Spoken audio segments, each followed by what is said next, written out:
Okay, I think the recording is on. So hi, good afternoon, everyone. Thank you for taking your September holidays to have this lesson together. So today, like what I was saying, we will finish up the rest of chapter 13.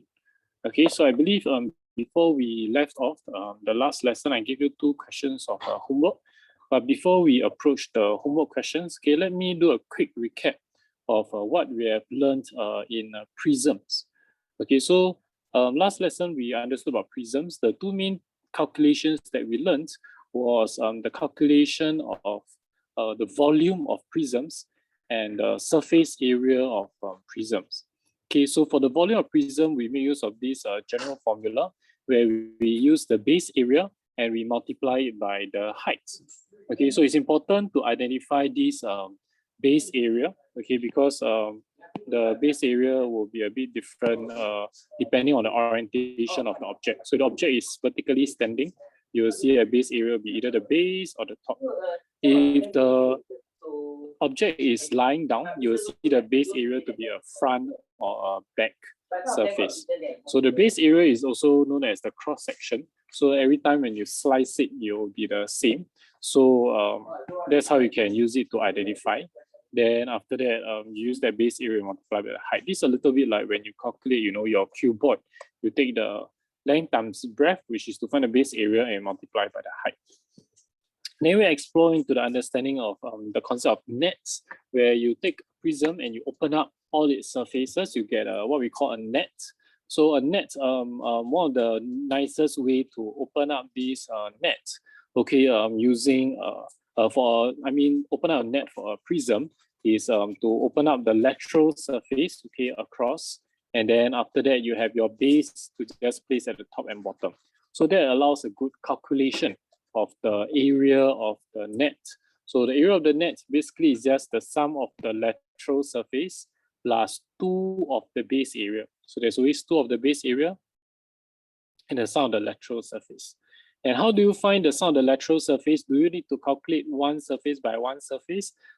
Fortunately, you do not need to. All you need to do is to, you realize that all these lateral surface puts together to form a large rectangle. So to form this large rectangle, the height will be like the so-called the breadth, okay, of your lateral surface, and the length of this lateral surface can be found by using the perimeter of your base. So you take the perimeter of your base, you add up the perimeter, this will give you the so-called length of your lateral surface. So with that, how do you find the sum of this lateral surface? You take the perimeter of the base, okay, you multiply by the height. Then you add 2 of the base area. So this is how you can find the surface area of a prism. So generally there is, so it's just perimeter of the base area times the height, okay, plus 2 of the base area for the top and bottom. This is for a closed prism. If it is an open prism, meaning the top is open or something, then you just need 1 of the base area. Or if it's a prism where the top and bottom is empty, okay, so like a pipe, okay, the top and the bottom is empty, then actually you do not need to include the base area, you just need to account for the lateral surfaces.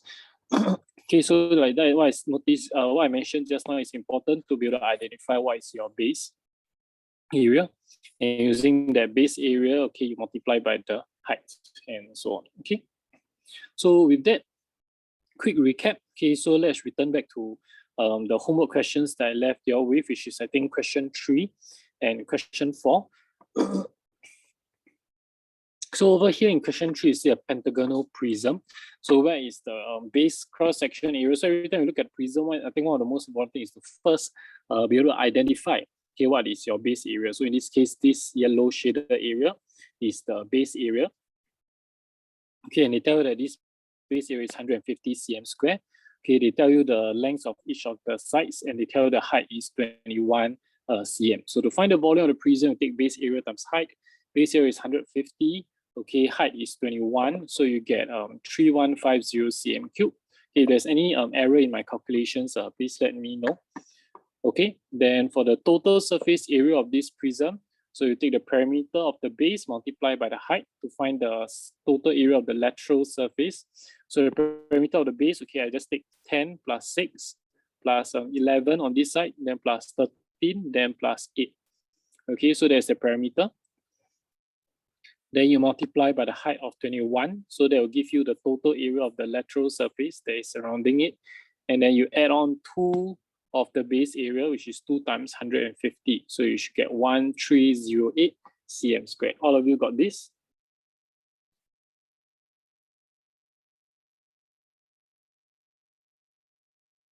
Okay, if all okay, I'll move on to the next question. So next question is something that later we'll touch a little bit more on. You can see this as a bit of a composite solid, meaning it's not a typical kind of prism that you will see, okay, because the cross-sectional area, okay, the base area is not in a usual shape that you will get, okay. You in this case you see like a L shape kind of thing, so it's not your typical like polygon, okay. So let's take a look over here. They ask you to find the volume and the surface area of the prism. So same thing, okay, finding the same thing. But to do that, okay, I think first one thing you will need to, which will be helpful for you to find out first, will be the base area. So there's a few ways that we can find the base area. Basically, in this case, the base area is this yellow color surface over here. Okay, so this is a line down surface.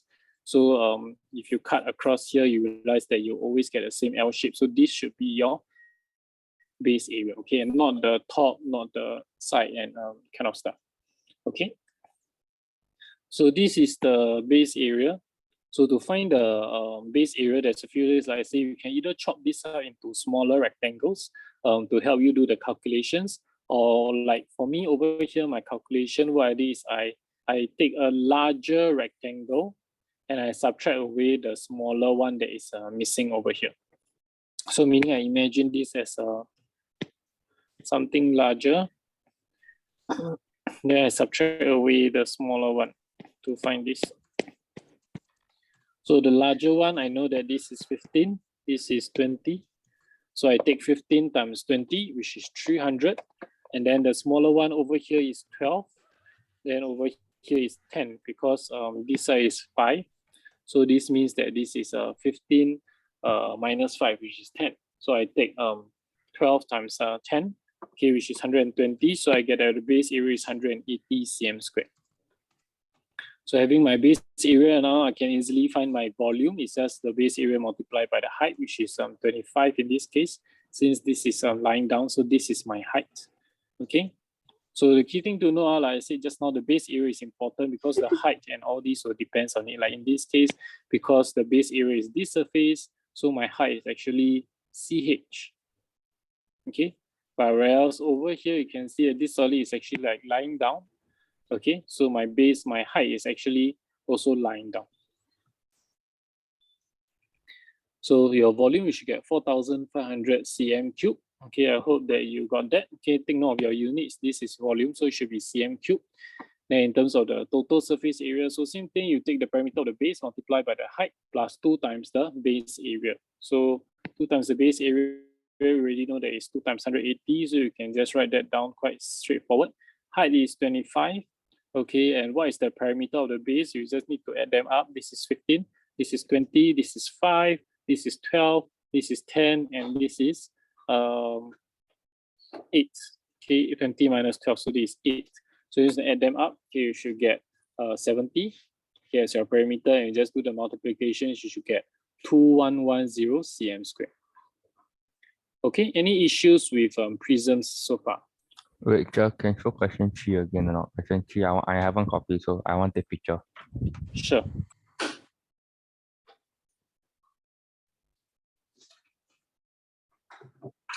Actually, I take already. Thank you, Joe. Okay. And any other questions? Question 3, question 4? Any part not very clear or not very sure?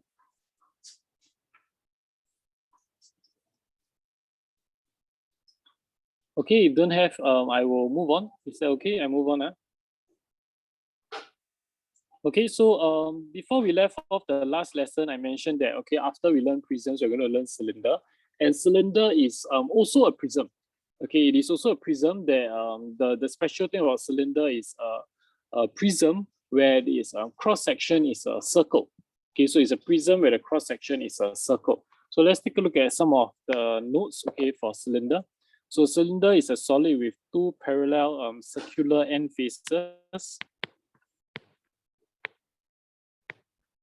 Okay, with a uniform circular cross section. Okay, each end face we also call it a base, similar to a prism, and the base radius as its radius. Okay, the perpendicular distance between the two bases is called the height of the cylinder. Okay, so he's trying to say that if I have a cylinder,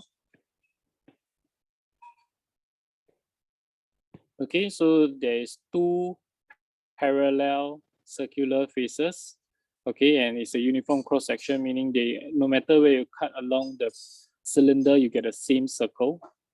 Okay, and the top and bottom is what we call the base. Okay, and the base radius of this base is also the radius of the circle. Okay, so the perpendicular distance between them, meaning from the top to the bottom, okay, the distance between them, this is the height of the cylinder. So I've understood from what we learned just now regarding your prisms. We say that the volume of the prism is to take the base area times the height. So in this case, base area times height. The base area is something that we can know because for a circle, the area of a circle is just actually pi r squared.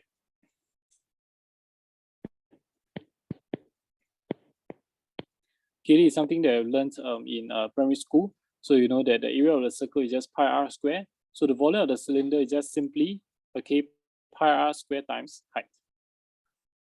That's all.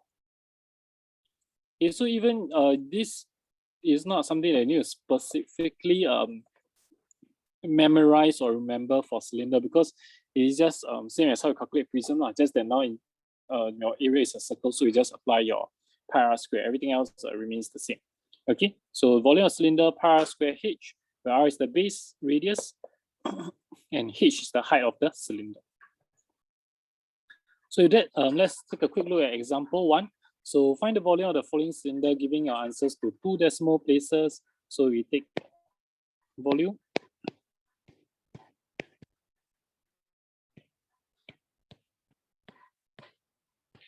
Volume equals to base area times height. We're finding volume over here, so we have pi r square, and pi is over here. They say take that's 3.142. R is 7. Okay, h is 16. Oops.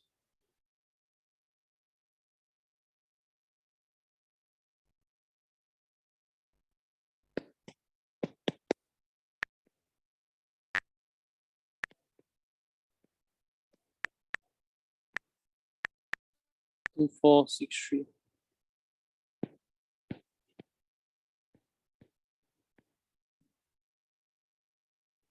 3, 2, 8.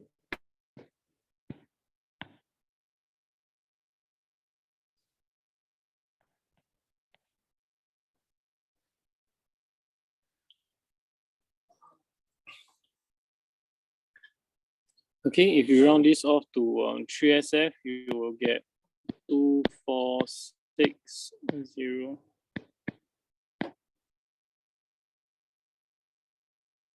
Okay, so I think quite simple lah. You all try example 2. I give you a few moments. Okay, you all try, then we go through together.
Okay, I hope you have done this question.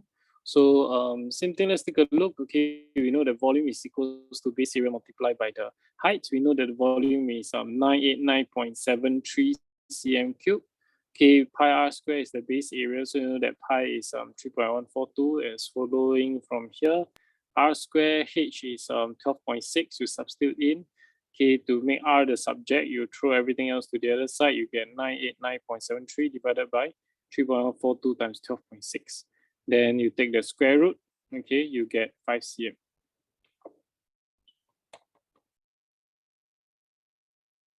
Okay, to make this answer a bit more complete, every time you take a square root, make sure you put a plus minus, make sure you reject -5. Okay, so if the square root is already given to you, then you do not need to do a plus minus. But in this case, you are the one that's doing the square root, then you need to apply the plus minus. Okay. So before we move on, okay, one thing I wanted to know is just now I also realized that actually I also never really read my question properly. So this is something important when you answer the questions. Okay, in this case, read the question carefully. It says, like, for example, want to give your answer corrected to 2 decimal places, and I'm going to do it to 3 SF. So actually, technically, I'm not correct. Okay, so to make it to 2 decimal places, it will be 2463 k 0.33 cm cube. Okay, so then there will be 2 decimal places.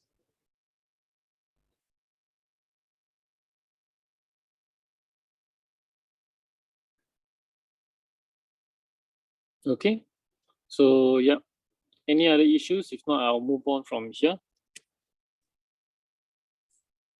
Okay, I presume there's no other issues. So before I also move on, just one thing before I move on will be that for pi, okay, over here it says take pi as 3.142. Sometimes you will see that they ask you to take pi as 22/7. So these are the most common constants that are used in place of pi. Okay, but in a case where if they did not state which pi to use, okay, you can just use your calculator pi, it should be fine. Okay. So having settled the volume, so we move on to surface area. So to find the surface area is similar to how we find the surface area of your other prisms. Okay, so we know that to find the surface area of prisms, okay, we take the lateral surface, okay, plus the top and bottom surface. So the top surface is a circle, so which is pi r square. The bottom surface is also a circle, so it's pi r square. So this circle, so this is your base area of circle. Okay, so they will give you your 2 pi r square. Then how do we find this curved surface area? So this is the height of the cylinder. Okay, how do we find this length? This length corresponds to the circumference of this circle. Okay, the circumference of this circle. So in this case, to find circumference, you use 2 pi r. You learned that in primary school. So to find the curved surface area, which is the purple area you see over here, it will just be 2 pi r h, because this length is 2 pi r. Okay, the breadth is h. Okay, so the total surface of a closed cylinder will be 2 pi r h plus 2 pi r squared.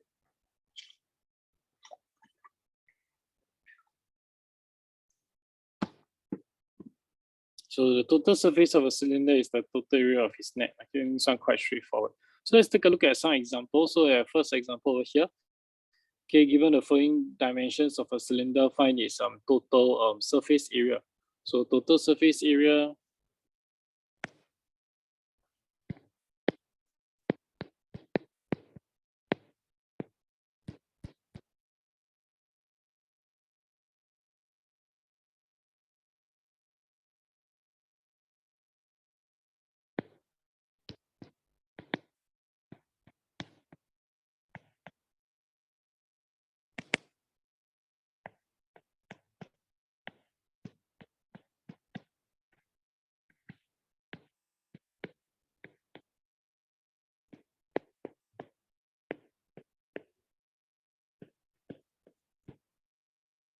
Okay, so perimeter of the base times height plus 2 times base area.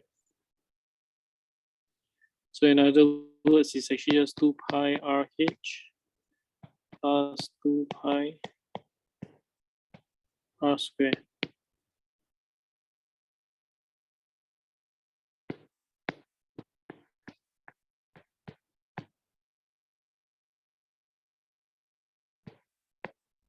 R is 2, H is 15.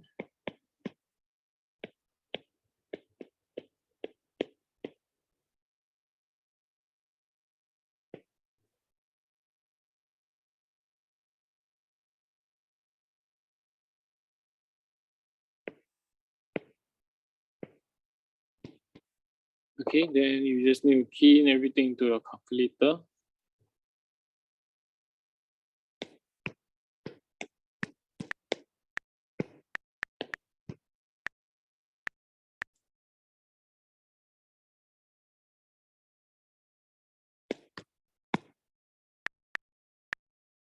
Okay, so you get a very big answer. They ask you to correct to 2 decimal places. Hey, did I do? Oh, no wonder. Okay, sorry. I forgot my dot. Hmm.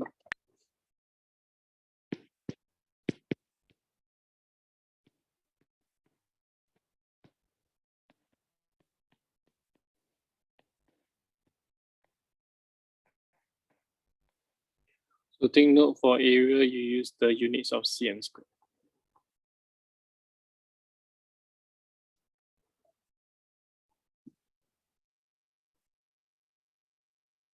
Okay, no issue. Can you try the next examples? Okay, to apply the understanding of your cylinder surface area. Okay.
Okay, so I gave you all quite some time to do these two questions. So let's take a look together.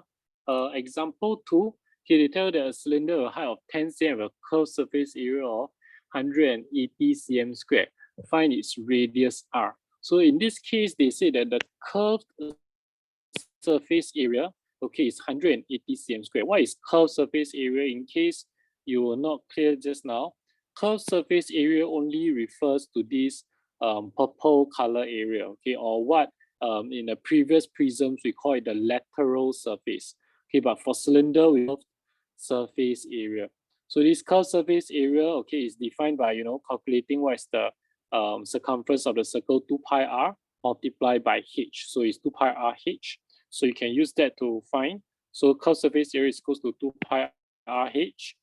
Okay, you substitute in, this is 180, 2 pi r, and h is 10. Okay, so you can just do the substitution, and you should really get that r is about 2.86 cm. Okay, then for example 3, the total surface area, okay, they tell the total surface area is this 1885.2 cm square.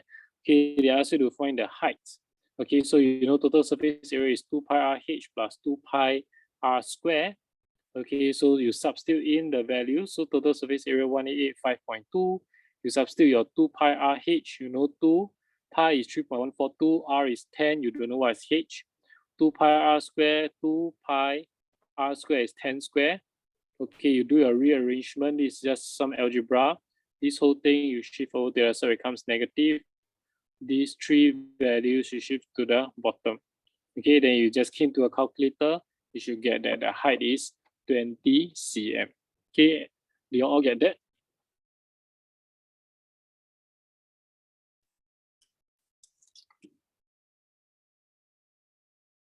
Okay, any issues so far with cylinder?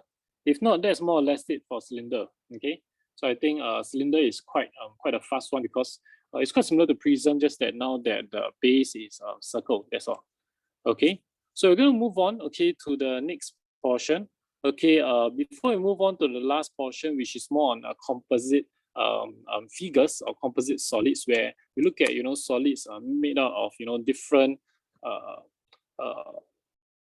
solids combined together of different shapes. Okay, your calculation, you will need to have the mental framework to how to chop things up to do your calculations. Okay, and there might not be only one way, there can be multiple ways, but the general approach that we have approached things so far regarding how do you find your surface area using your net and all this can still be applied.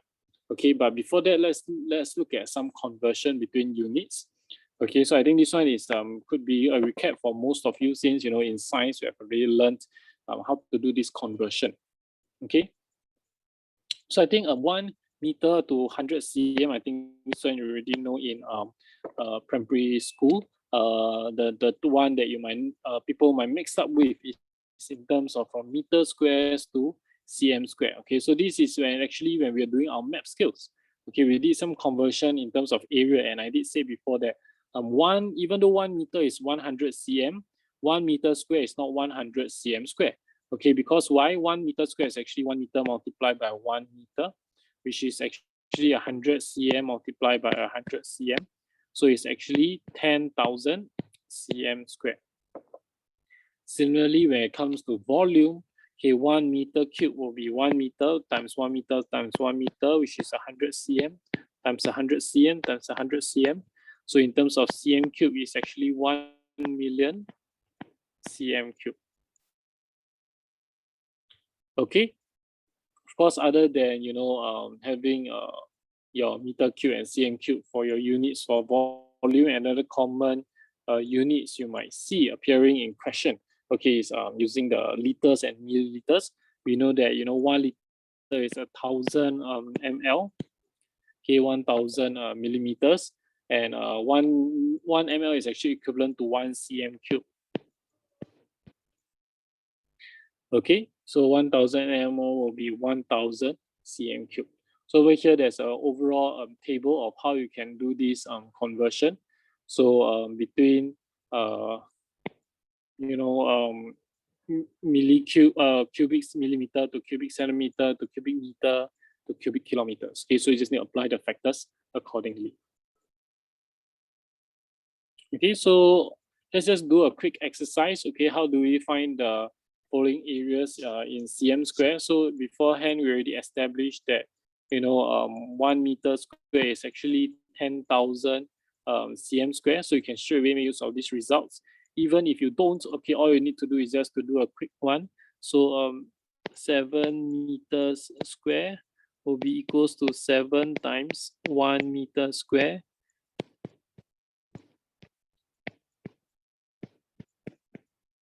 If you can do this out very quickly by yourself, this is actually okay. You will get that this is 70,000 cm squared. So you can also apply this exact same thing, okay, into your calculations. So it's pretty straightforward, but if you already can remember it, it will make it even faster. So this will just be equals to 148,000 cm squared. Okay, you multiply by a factor of 10,000. So if from meter squared convert to cm squared, multiply by 10,000. From cm squared to convert into meter squared, okay, so this will just be divided by 10,000.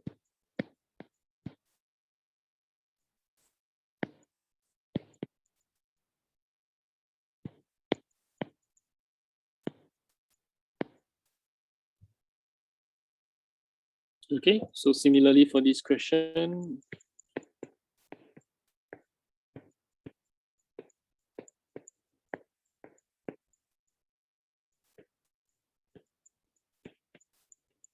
so you get 5.59 meters squared. Okay, so I think this is pretty straightforward. Okay, so we'll go through this quite quickly. So similarly from meter cube to cm cube. Okay, so same thing, if you can't remember offhand, okay, you can always go back to what is a meter cube. A meter cube is actually just 1 meter times 1 meter times 1 meter. Okay, which is actually 100 cm times 100 cm times 100 cm. So from here, you put all the zeros together, you should get 4 million cm cube. So the factor is by 1 million. So same thing, this if you just take 79.7 times 1 million,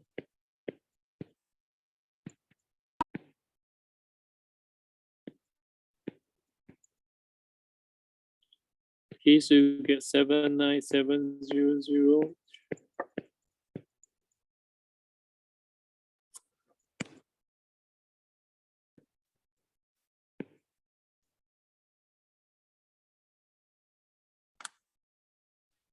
Okay, so from meter cube to cm cube, you do a multiplication because you get a lot of cm cube, but the other way around, you just do a division. So this will be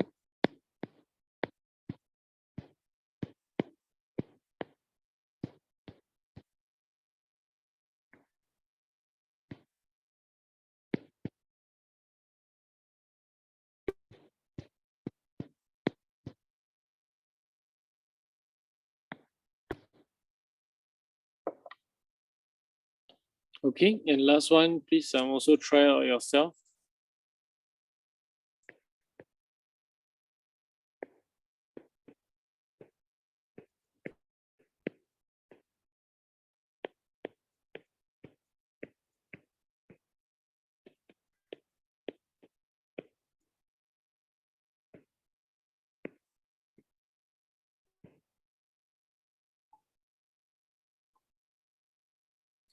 Okay, if you divide by 1 million, you should get 9.28 meters cube.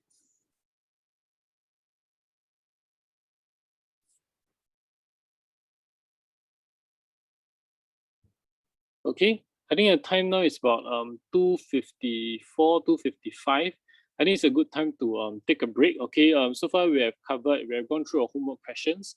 We have covered cylinders and we did some conversion. Okay, let's take a 5 minutes break. Okay, we will come back in 5 minutes time to finish the last 3 pages on composite solids. Okay, that's mainly what we're going to do for today. Okay, so yeah, you can take a 5 minutes break. Okay, I'm going to pause the recording. Okay, I'm recording again.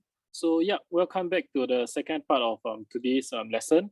Okay, so the second part we are going to learn a very important portion, or actually to some people it might not be something that you are exactly learning, because actually you might already be able to do this on your own. Okay, equipped with what we have taught you so far. So we're going to move on to composite solids. So composite solids, if you look across your next few pages, what you are saying is, you know, your prisms. They are not of typical cross section.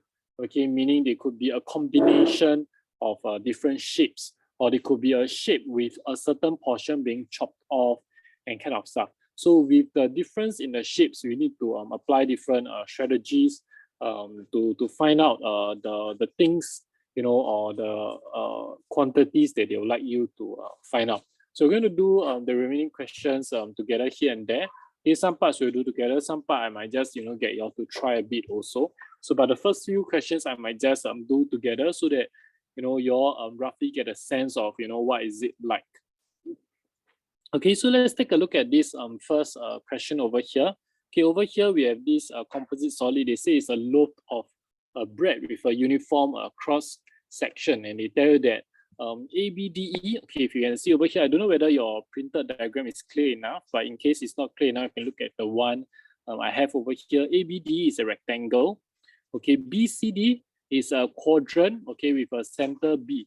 So over here, okay, BCD is a quadrant with center B. The important part you need to learn how to apply is that actually BD and BC, they are equal.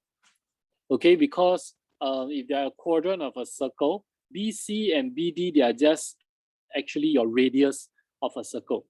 And given that it's a right angle, this means that, you know, BCD is actually like 1/4 of a circle. Okay, so this quadrant is 1/4 of a circle, and you just need to, you know, BC and BD are the same. So even though it's like, hey, how do I know what is BC? Okay, you know that BD and EA is actually the same because it's a rectangle. So from there, it actually can bring across a lot of information to over here. Okay, so if you are unable to see it for some people, then they'll be like, hey, how do I even do this question? Okay, so yeah, then also they also tell that AB and A is 80 and 13, and they tell that CH is 40 cm. So the length of this prism is 40 cm. So they ask you to find the perimeter of the cross section. Okay, so by now I think you should be able to recognize that the cross section actually refers to this area over here. I'm shading in green. Okay, so this is the cross section.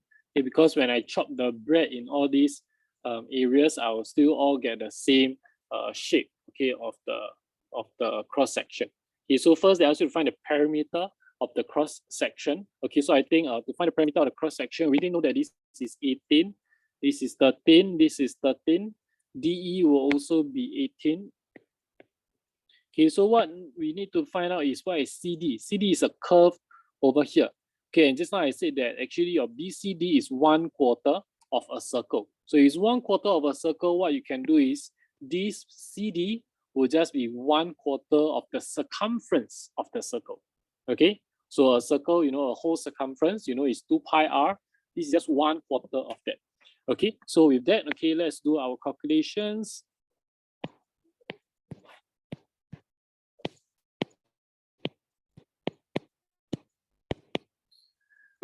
Okay, so your perimeter will just be 18 plus 13 plus 18 plus 13, and the last part is 1/4 of 2 pi r, and r is actually 13.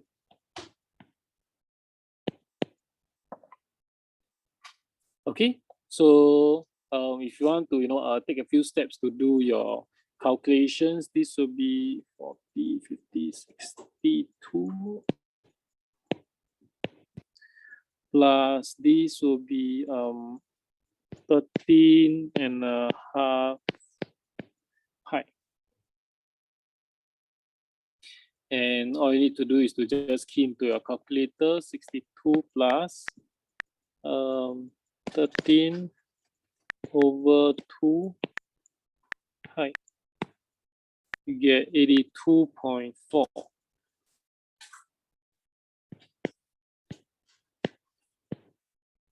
Okay, maybe we want to keep more significant figures. This 82.420.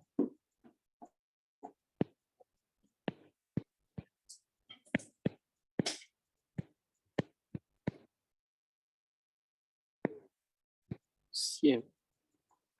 Okay. So if they never say anything, your calculation, okay, in this case, because pi, okay, if they never ask you to use pi as 3.142 or use it as 22/7, you just use the calculator pi, okay, then you will need to round off to 3SF. Okay, so in this case, your 3SF will be 82.4 cm. Okay, so next we need to find the area, okay, of our cross section. So how do we find this area? So the area is just the area of the rectangle plus 1/4 of a circle. Okay, so I think this is also pretty straightforward. So you can see actually for this type of questions, okay, it can be pretty straightforward as long as you're very clear what you are trying to find.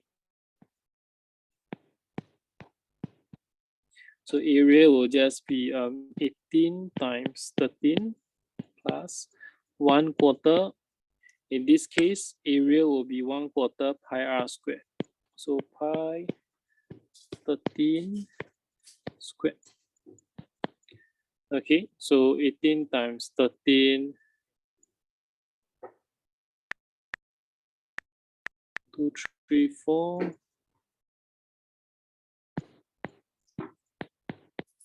Okay, 13 square, 169.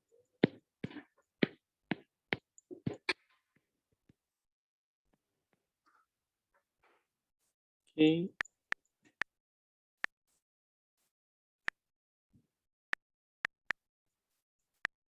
So you key to your calculator, you should get 366.73.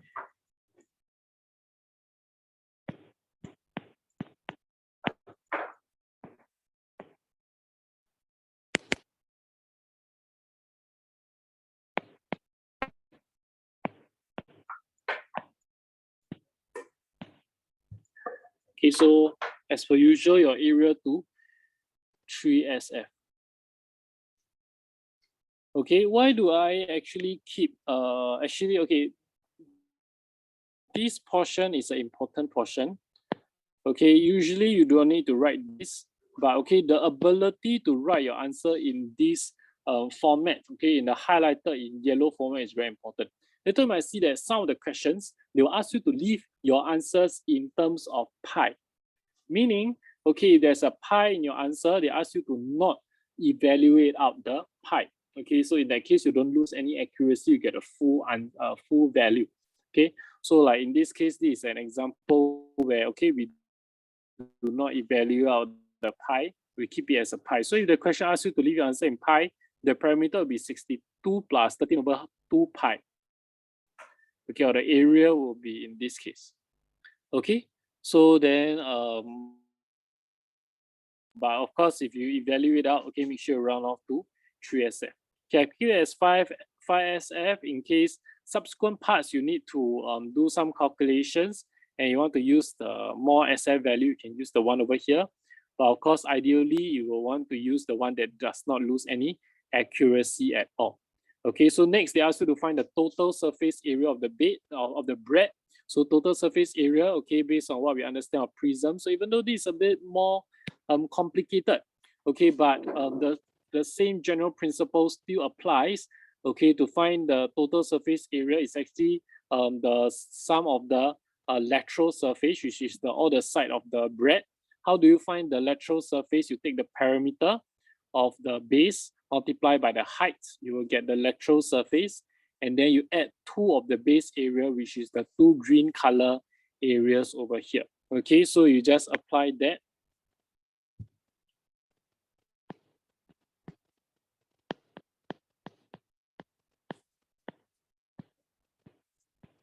So it be perimeter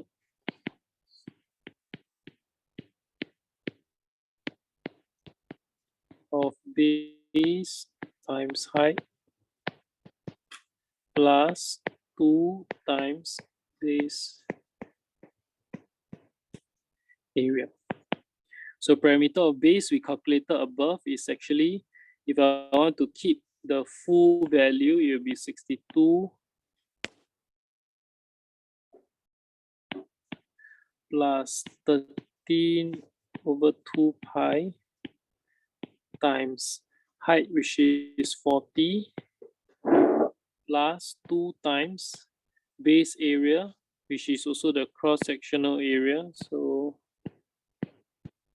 which is 2 times 2, 3, 4 plus 169 over 4 pi. Okay, you can punch the whole thing into the calculator. Okay, so in this case, I have this, so I can take 2 times answer plus 62 plus 13 over 2 pi times 40. Okay, so I'll get this.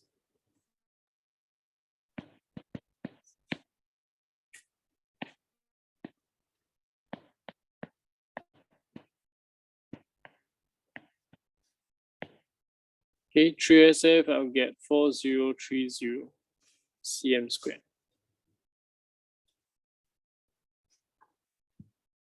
So far, are we very clear? Okay, so you can realize the importance of the ability to identify your base area. Okay, the ability to identify this cross section. If you are unable to identify this cross section, the whole question gone. I tell you, you can't even start doing it correctly. Everything you do will be wrong. If you think that the rectangle at the bottom ACHF is your base area, that's it, your whole question gone already. Okay, so that's why just now I did mention it's important to have the ability to identify the correct base area.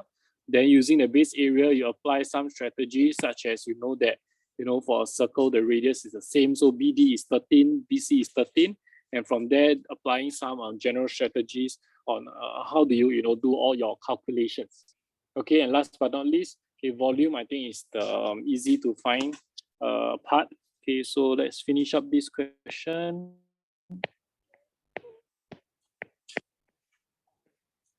So volume will just be equals to base area times height.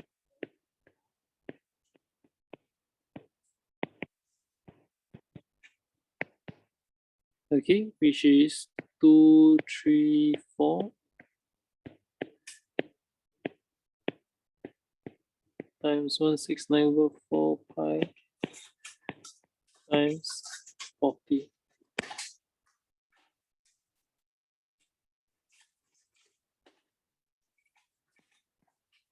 You take note over here, this is not times, I think I wrote wrongly, this should be plus. Okay, so if you key into calculator, K times 40, should get K 14669.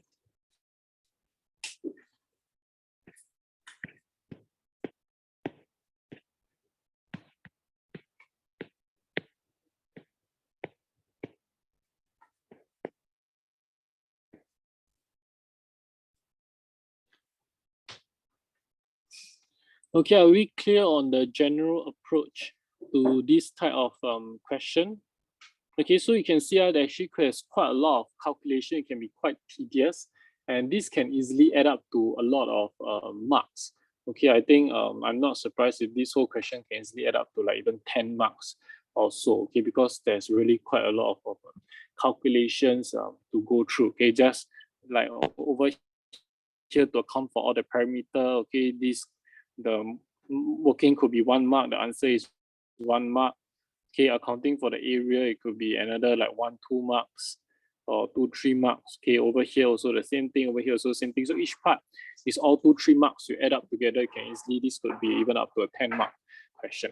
Okay, so far any questions for this first example that we tried?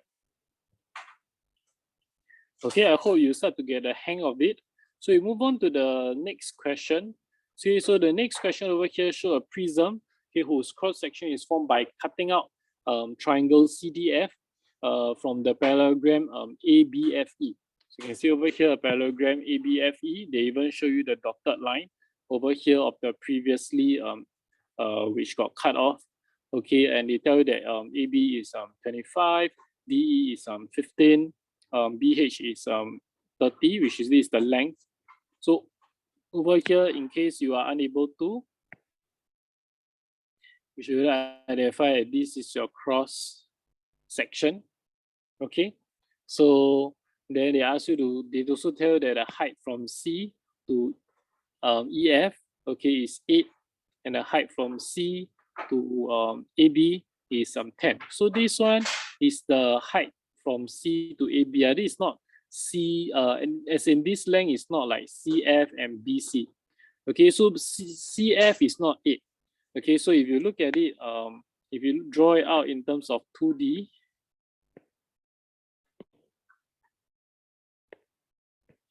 if this is C, this is F, this is D, E, A, B. What they are trying to say over here is that this is 8. This is 10. That's why they say is the height from C to EF, the height from C to AB, and not, okay, CF and BC. Okay, so CF and BC will be slightly longer than this, okay, because it's a bit slanted.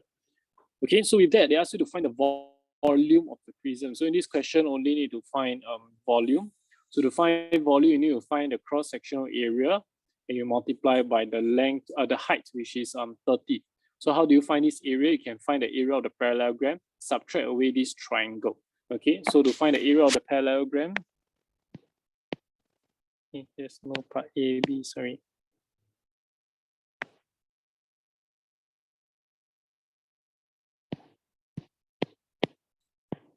So base area, parallelogram will be the base times height, correct? So 25 times 18.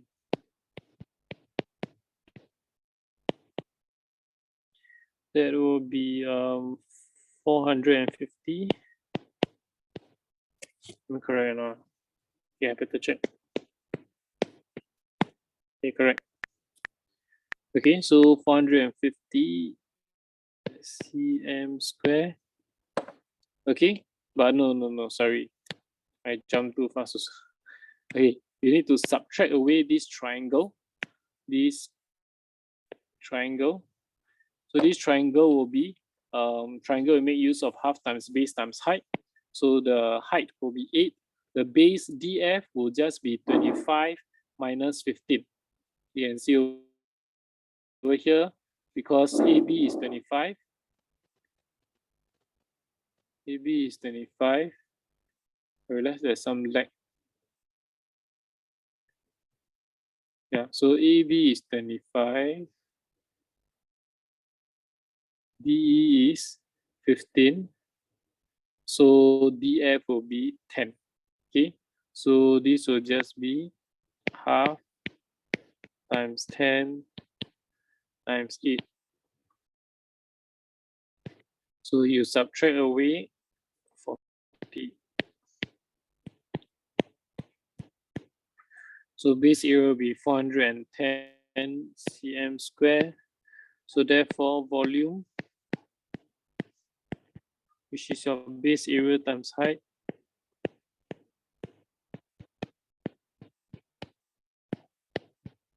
will be equals to 410 times 30.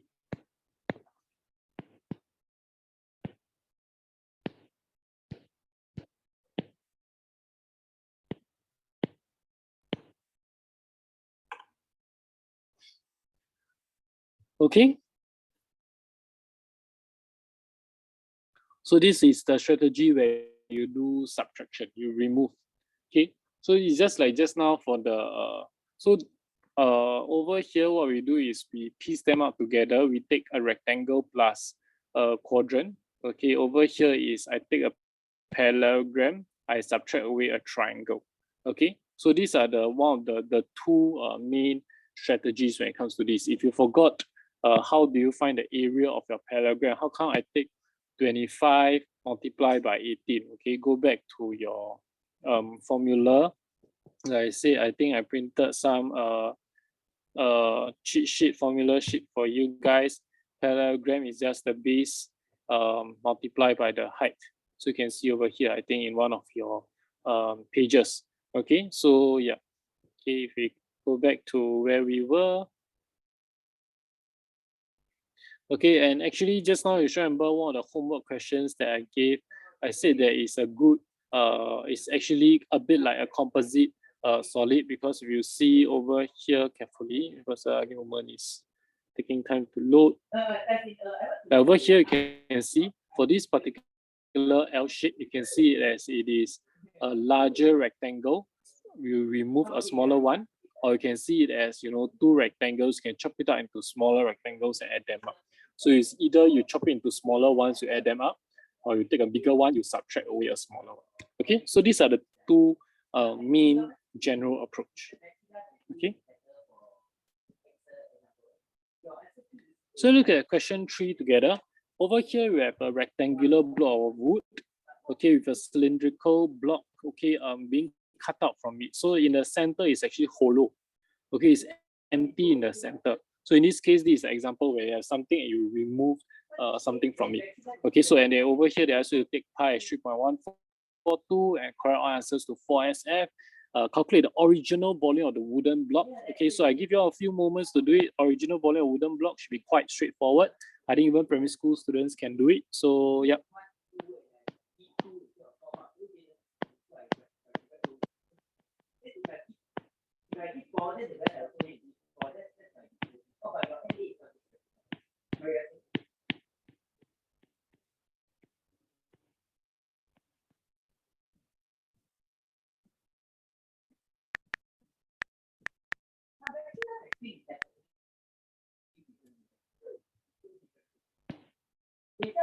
Your answer key, you get it at 1 point because answer key is 1, right? But to some students, they integrate it quite or give them do before all the four.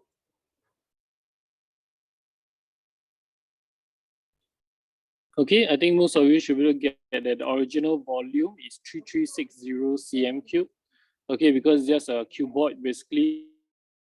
Okay, you take 10 times 12 times 28. Okay, you should be able to get that. That is the original volume. Okay, then they ask you to find the volume of cylindrical block cut out from it. So what is the volume of a cylinder? Okay, so yeah, take a few moments, do the calculation, we go through together. So 3 out of 4.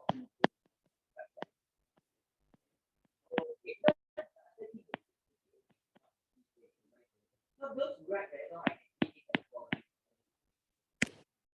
I just standardize across how I see the yeah, it is quite a lot of them write very short, then they just say that line of the read on that one. I think I give one instead of 2 because it just it not even like okay, so I say okay, that's all. You know the certification of that. I know the work will under allowance. I say estimated value. But you know, as and when it's exactly when you did, as long as balance got down to say, you can just write the balance of this account $3,000. Is that correct? Is something wrong? For allowance? For balance got down.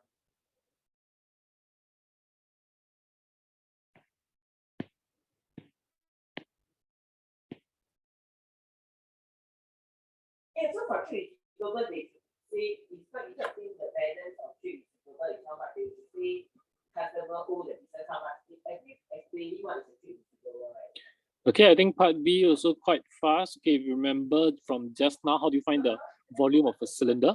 Okay, you take pi r square, which is the base area, which is a circle, multiplied by the height. So in this case, it is given that the radius of the circle is 4 cm. And how do you find the height? Okay, even though you can't see it from inside, okay, but you can compare it to this outside length that is given, which is 28. So you make use of this 28. Okay, so you take 28 as the height.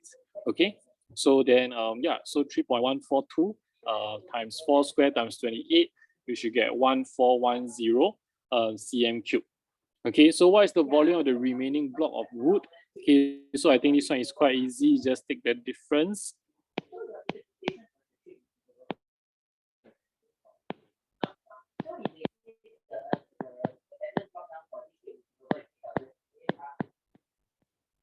Oh, then no balance brought down. Okay, but if the trade receivable question, then we just say the trade receivable balance from having is 3,300. Instead of saying every goal that is 30,000. You see my difference, I think two have.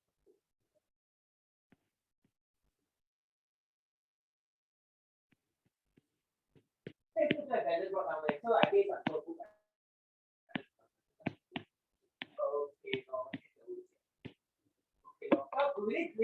Okay, Okay.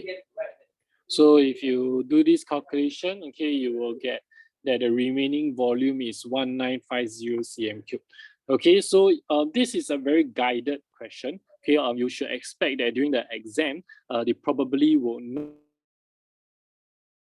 not break this into part A, B, and C. They will probably just ask you to find the volume of the wood. Okay, so you need to be able to construct that you need to take this, subtract by this to find this answer. Okay, so this is more like a guided question. Okay, so then we move on to the last part. They ask you to calculate. Okay, yes, I have a question that just came in. Must the answer always be in 3SF? Okay, if yeah, generally for calculations, it is not an exact number. Usually we will round it off to 3SF unless the question states otherwise. Oh no, okay, these are actually, these points me back to here. You see, I also never read question. So it's also very important for you guys to read your questions. In this case, they ask you to correct to 4SF. Okay, so in this case, actually, some of my answers over here, like over this should be 08. Okay, and then over here will be 52. Okay, so yeah, follow the question. In this case, since the question says 4SF, I should follow 4SF. Otherwise, if they never say anything, okay, if the answer is not exact, okay, then usually you should round off to 3SF instead. Okay, so the last part is to calculate the curved surface area of the cylindrical hole in the wooden block. So basically, they are asking you, okay,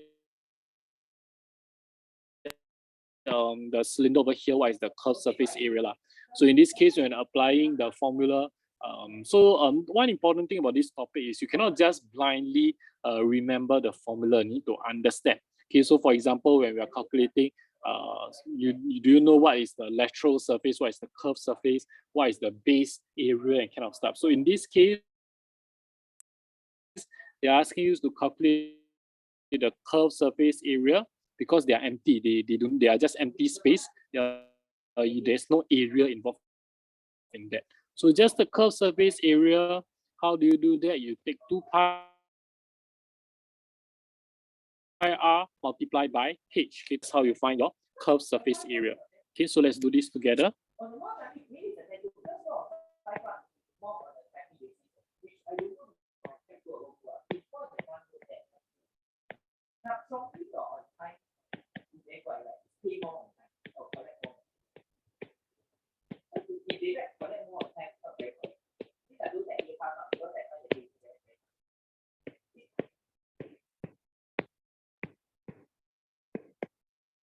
Just faster. Collect more time to me means you collect more money, but they are paying on time. On time doesn't mean that faster. I get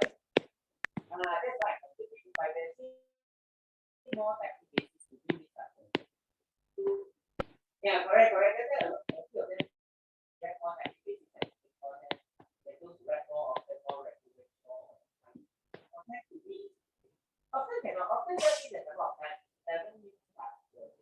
Okay, you should get about 703.8 cm square 4SF. Okay, based on the requirements of the question to do it in 4SF. Okay, so far I hope that I've been clear.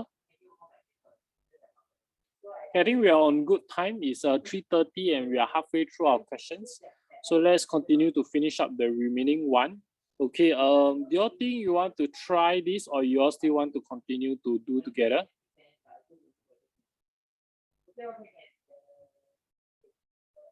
Okay, maybe what I can do is I will do the general explanation. Okay, then I get you all to do the trying out part still. Okay, so in this case, let's look at this question over here together.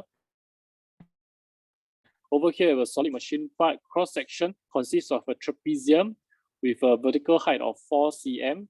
Okay, and a semicircle hollow of radius 3 cm. So over here, they never draw as 3 cm.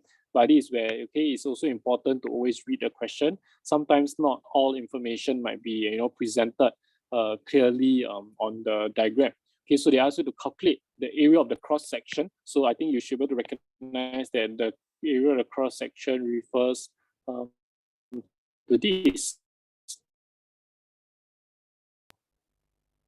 Okay, so like I said, there's two general strategies to how do we find areas of cross section. Either you chop it out into smaller pieces, you find the area of each piece and you add them up together, or you find what is the larger piece and then you subtract away the smaller one. So in this case, a subtraction strategy will be more suitable. So what you should do is to find the area of the trapezium and you subtract away the area of this semicircle over here that is being cut away. Okay, so with this general strategy being explained to you, maybe you'd like to try it out. Okay, so we try out and then we go through together.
Okay, so let's go through together. So remember, how do you find area of trapezium? So area of trapezium is half times the sum of the two lengths So in this case, the top length is 10, this length is 16. Okay, multiply by 4. Okay, then you subtract away half of the area of a circle. In this case, the area, the radius is 3 cm. So half of pi r square, half of pi 3 square. Okay, so one question will be, some people will be asking, hey, Mr. Wong, how do you get that this is 10? How do you know that this is 10? Okay, so when you're looking at it, how do I find? No one tell me, okay, what is this area, what is this length over here? Okay, how do I know? Okay, I know because of this. Over here, they tell me that the semicircle has a radius of 3 cm. If the semicircle has a radius of 3 cm, you need to use this information to deduce that the diameter over here is actually 6 cm. Do you see that? So if you know that the diameter is 6 cm, of course, you add up the extra 2 cm here and there, you will get that actually the top length over here is 10 cm. So this is also one of the important techniques you need to apply, okay, when it comes to when a circle comes into play. So if you notice, similar to just now in the first question, we also need to make use of, the radius is the same. Then how can I apply this into my calculations? Okay, so technically, okay, with that, you can even, make this to know some understanding. Like, for example, you know that this is 3 cm. Okay, this will actually be only 1 cm since here is 4 cm. Okay, so 4 minus 3, then this actually will be 1. So of course, I said all diagrams in exams, they are not to scale. Never trust them as if they are, to scale diagrams. Okay, so with that, you should get a cross-section area of 37.9 cm square. If you want it in pi, you should have 52 minus 9 over 2 pi. Okay, then they ask you to find the volume of the solid machine part. So, okay, from here onwards, I think it's pretty straightforward. Volume is just your base area, okay, times the heights.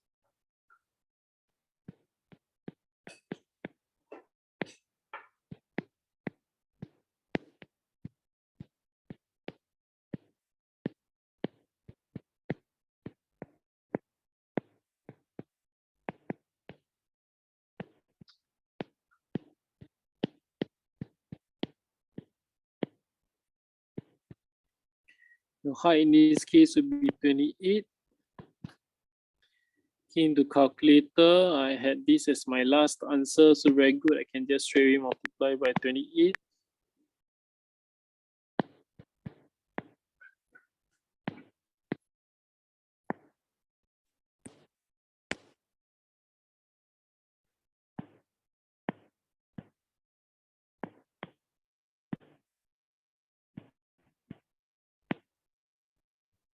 Okay, so 3SF, I'll get 1060 cm cubed.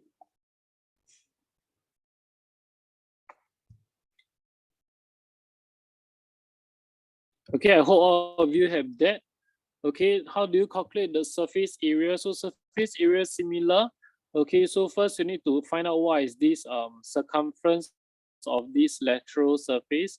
You take the circumference of the lateral surface of the prism, you multiply by the height. Okay, this will give you the total surface, lateral surface. Then all you need to do is just plus 2 of the base area. So this green area, you multiply by 2. Okay, so yeah, you can try that out, or I'm doing it now. You can see how I do, then you try to do it together. Okay.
Okay, before you continue calculating your total surface area, I've calculated the perimeter of the base. You can do a quick check. Okay, you should get about 39.4 cm. Okay, so take note, over here, they did give you that this slant over here is 5 cm. It is 2. This curve is actually half the circumference of a circle. So you take half times the circumference of a circle is 2 pi r. So 2 pi times 3. Okay, then you add on the extra 2 and the 5 on the other side. So make sure that you account for every single part. Okay, with the perimeter of base, I believe you can calculate the total surface area. So yeah.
Okay, if you're done, you can check your answer.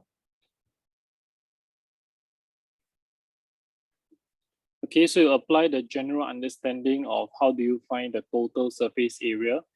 Take the perimeter of the base, multiply by the height to find the lateral surface. Okay, then you add the two base area from the front and the back. Okay, so in this case, you just do the substitution. Okay, and you key into a calculator, you should get 1180 cm squared. So far, everyone okay?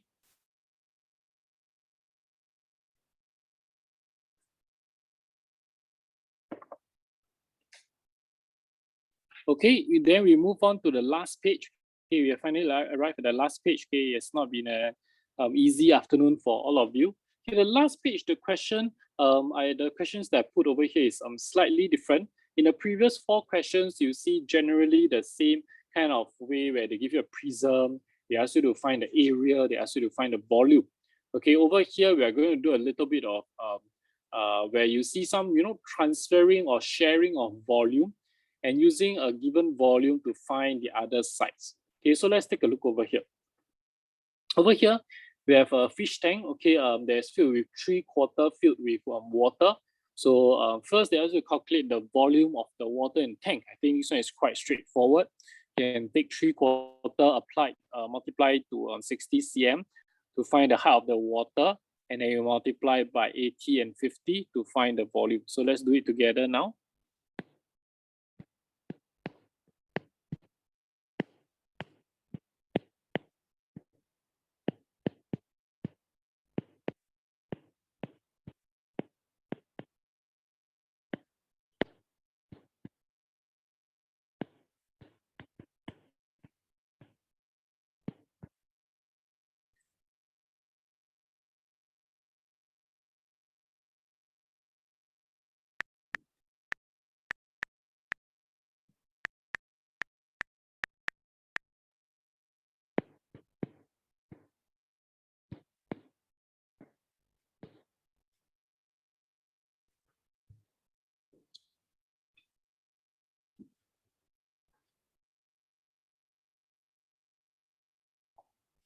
Okay, so part A, they ask you to find the volume of the water tank. I think most of you should be able to get 180,000 cm cube. Okay, next they ask you to find the surface area of the tank that is in contact with water. Okay, so this is where it's not just simply just taking the lateral surface plus the top and bottom. In this case, okay, there's only 5 surfaces that are in contact with the water. Okay, so if you look very carefully, you have your front and back. So this is the front, this is the back. You have your sides, which is over here, the side, and another side. Okay, and of course you have your base, which is the bottom.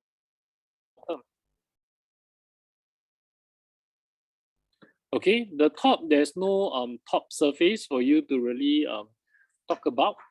Okay, so with that, okay, we can proceed to calculate the total surface area.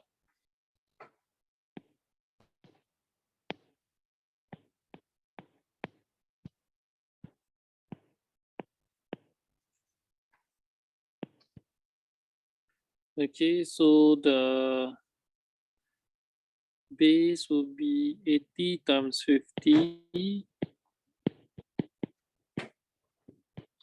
plus I have 2 times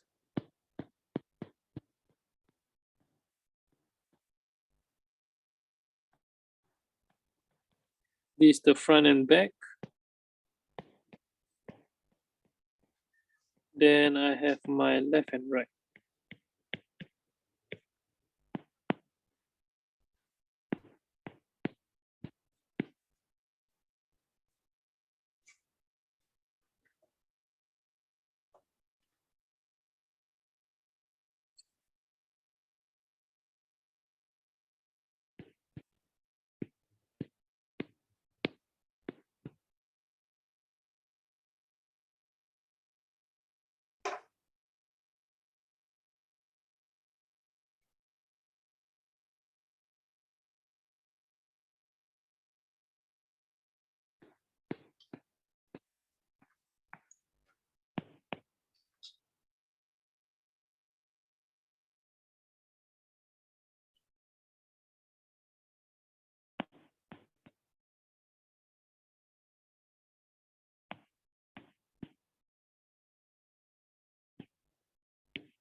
Yeah, I calculate correctly.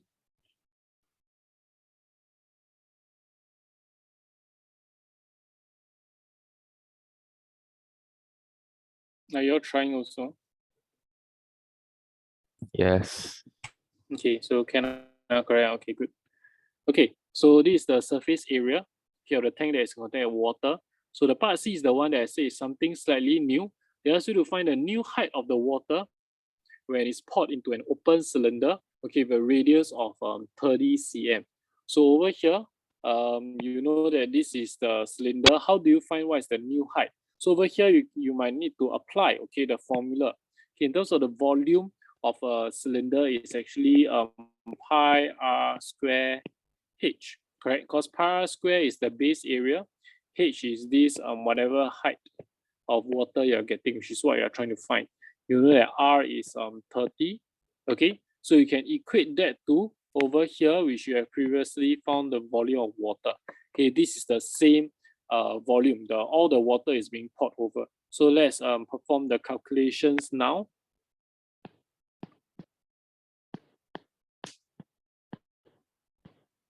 So volume will be equals to pi r square h. Okay, then you do your substitution. 180,000 pi r square is 30 square h. Okay, so solve for h. H should be equals to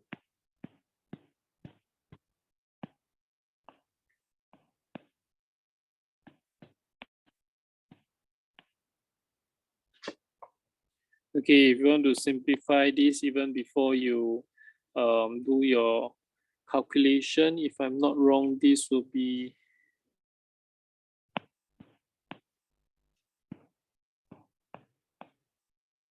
if I'm not wrong, 30 square is 900.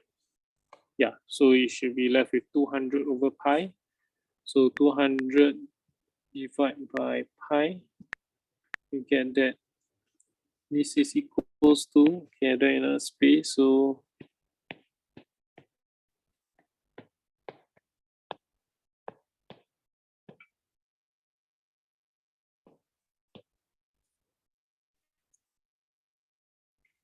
okay, so in this case, the height of the water will be 63.7 cm.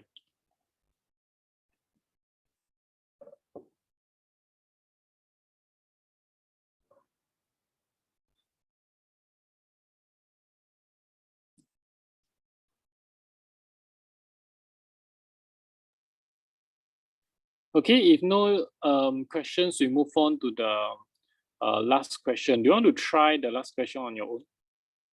You all try, then we go through together. Okay, I think so far I've been doing a lot of guiding, so you all try the last question.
Okay, it's about 4 o'clock. So yeah, thanks for bearing with me through this 2-hour long lesson. So let's just round off this last question that we have.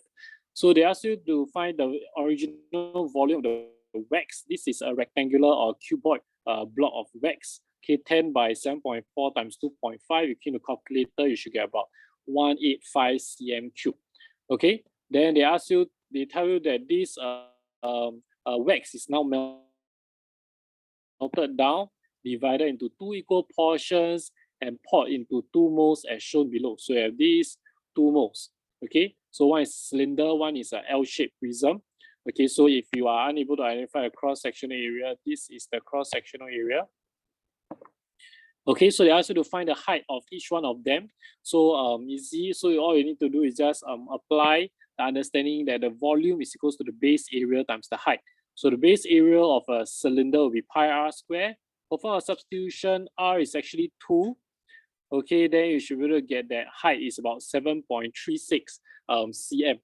Okay, I just had a very big discovery. I realized, okay, so if you see over here in my calculator on the right, there's a difference between, I don't know whether your calculator has the same difference, but over here in my calculator, if I take 185 divided by 8 pi compared to 185 divided by 8 bracket 8 pi, which is actually what I'm trying to calculate, I'll get 2 very different answers. One is 72, so which means that over here they take 185 divided by 8 times pi. Okay, so after divide 8, then the pi is multiplied to the numerator.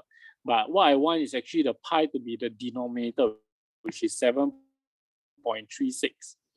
Okay, so when you key in your calculator, please take note. I also just realized this because what caused me to realize this is when I compare the height of these two. This one, the height was 70 something, and this one is only 50. Go back and look at my calculations over here. Okay, so please also learn this and pick this up when you key into a calculator to be careful. Okay, then for the L shape, okay, to find the base area, okay, for me, I approach the strategy by taking a larger rectangle minus away a smaller rectangle. So what I'm seeing is something like this. I take that this is 4 by 3. Then I'm cutting away this amount, which because this is 1, so this is 3, this is 2. So this will be 2 by 3. So I take 3 times 4 minus 2 times 3. Okay, to get that it is 6 cm squared. So once I know my base area is quite straightforward to find out what's my height. Okay, I think you should get that the height is about 15.4 cm. Okay, with that, let me, before you go off, let me do a quick check whether just now previously what are some of the calculations where I might have, I don't know, done any of the calculation wrongly. Or is that the first one that because of the pi, then the answer is a bit off? Seems like it. In front one, all the calculations are okay, right? I also didn't detect anything. So I think this is the first question that, yeah, there was this issue where I divided by the pi and then, yeah, it became like that. Okay, not any questions for me today. I think today we had a very long lesson. Okay, like I said, that's partly why when I look through the notes, I realized that we really have a lot to cover. That's why we need the lesson today. And I will not start on chapter 10. I think your brains are more or less maxed out already. I will not start on chapter 10. So do you have any questions for me for today, or everyone good so far?